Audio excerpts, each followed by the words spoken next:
Chapter 13. Getting into the right business. Success in any particular business depends, for one thing, upon your possessing in a well-developed state the faculties required in that business. Without good musical faculty, no one can succeed as a teacher of music. Without well-developed mechanical faculties, no one can achieve great success in any of the mechanical trades.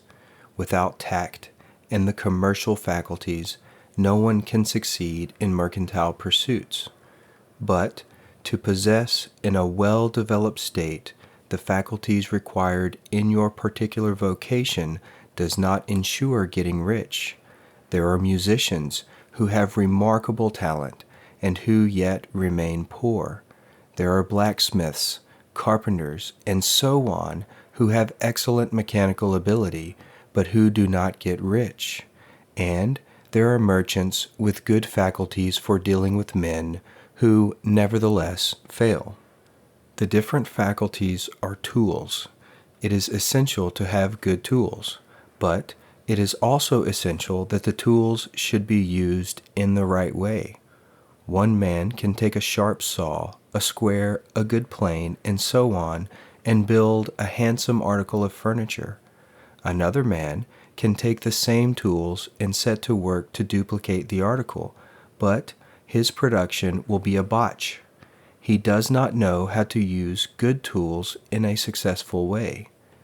The various faculties of mind are the tools with which you must do the work which is to make you rich. It will be easier for you to succeed if you get into a business for which you are well equipped with mental tools.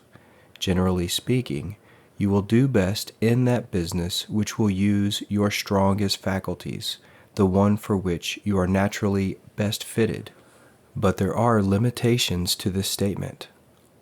No man should regard his vocation as being irrevocably fixed by the tendencies with which he was born. You can get rich in any business, for if you have not the right talent for it, you can develop that talent. It merely means that you will have to make your tools as you go along, instead of confining yourself to the use of those with which you were born. It will be easier for you to succeed in a vocation for which you already have the talents in a well-developed state. But you can succeed in any vocation, for you can develop any rudimentary talent, and there is no talent of which you have not at least the rudiment. You will get rich most easily in point of effort if you do that for which you are best fitted, but you will get rich most satisfactorily if you do that which you want to do. Doing what you want to do is life, and there is no real satisfaction in living if we are compelled to be forever doing something which we do not like to do, and can never do what we want to do. And it is certain that you can do what you want to do. The desire to do it is proof that you have within you the power which can do it. Desire is a manifestation of power. The desire to play music is the power which can play music seeking expression and development. The desire to invent mechanical devices is the mechanical talent seeking expression and development. Where there is no power, either developed or undeveloped, to do a thing, there is never any desire to do that thing. And where there is strong desire to do a thing, it is certain proof that the power to do it is strong, and only requires to be developed and applied in the right way.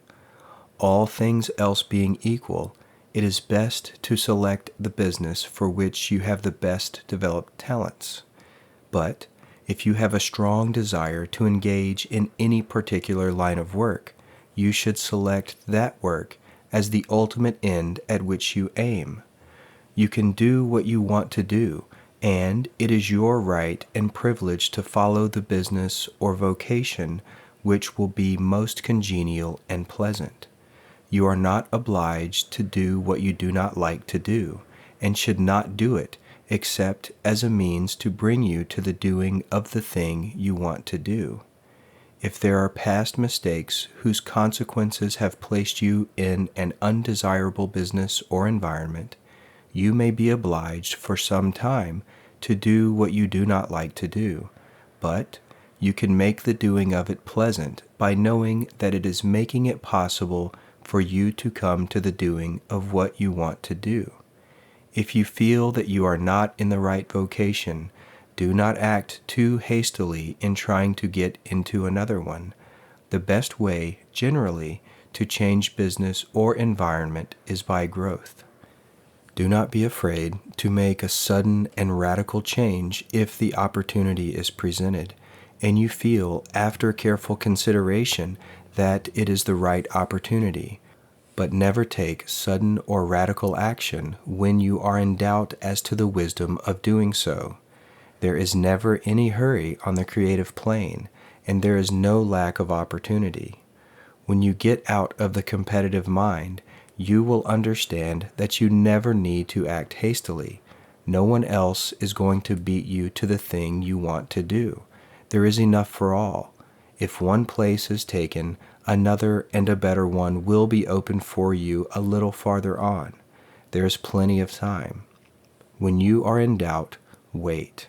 Fall back on the contemplation of your vision and increase your faith and purpose.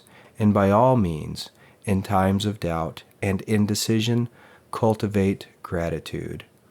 A day or two spent in contemplating the vision of what you want and in earnest thanksgiving that you are getting it will bring your mind into such close relationship with the Supreme that you will make no mistake when you do act. There is a mind that knows all there is to know, and you can come into close unity with this mind by faith and the purpose to advance in life if you have deep gratitude. Mistakes come from acting hastily, or from acting in fear or doubt, or in forgetfulness of the right motive, which is more life to all and less to none. As you go on in the certain way, opportunities will come to you in increasing number, and you will need to be very steady in your faith and purpose, and to keep in close touch with the All-Mind by reverent gratitude. Do all that you can do in a perfect manner every day, but do it without haste, worry, or fear.